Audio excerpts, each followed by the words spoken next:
झाडाच्या फांदीपेक्षाही मोठा king cobra दिसला। 12 फुटांचं नाक पाहून अंगावर येईल काटा। दरम्यान व्हिडिओत पुढे जाण्यापूर्वी चॅनलला सबस्क्राईब करायला विसरू नका। Agumbe rain forest research centre ARRS या संस्थेचे संचालक अजय गिरी आणि त्यांच्या पथकाने कर्नाटकच्या अगुंबे गावातून या अजस्त्र अशा कोब्राला रेस्क्यू केले आहे। हा व्हिडिओ अजय गिरी यांनी आपल्या इंस्टाग्राम अकाउंटवर टाकला आहे। तसेच भारतीय वनसेवा अधिकारी सुशांत नंदा यांनीही हा व्हिडिओ शेअर केला आहे। अगुंबे ग्रामस्थांनी अजस्त्र अशा किंग कोब्राला गावातील रस्ता ओलांडताना पाहिले। त्यानंतर नागाने एका घरातील आवारात असलेल्या झुडपात आश्रय घेतला। घरमालकाच्या निदर्शनास ही बाब गावकऱ्यांनी आणून देताच त्यांनी वनविभाग आणि ARSच्या स्वयंसेवकांना याची माहिती दिली। सदर माहिती मिळताच ARSच्या अजय गिरींनी आपल्या सहकाऱ्यांसह पाचारण केले।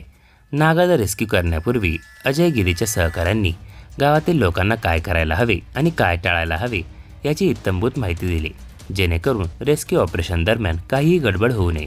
कारण 12 फुटांच्या अजस्त्र नाग तावडीतून सुटल्यास मोठा गोंधळ उडू शकतो। त्यानंतर अजय गिरी आणि त्यांच्या सहकाऱ्यांनी काही मिनिटातच झुडपावर आश्रय घेतलेल्या किंग कोब्राला सुरक्षितपणे बाहेर काढले आणि त्याला बॅगमध्ये भरले। अजय गिरी यांनी या ऑपरेशनची माहिती देण्यासाठी लिहिलेल्या पोस्टमध्ये म्हटले की सदर किंग कोब्राची माहिती मिळाल्यानंतर आम्ही गावात पोहोचलो। त्यानंतर ग्रामस्थांशी संवाद साधून रेस्क्यू करण्याची योजना आखली।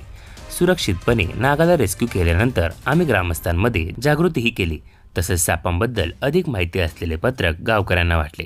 त्यानंतर वन अधिकाऱ्यांच्या उपस्थितीत किंग कोब्राला नैसर्गिक अधिवासात सोडले गेले।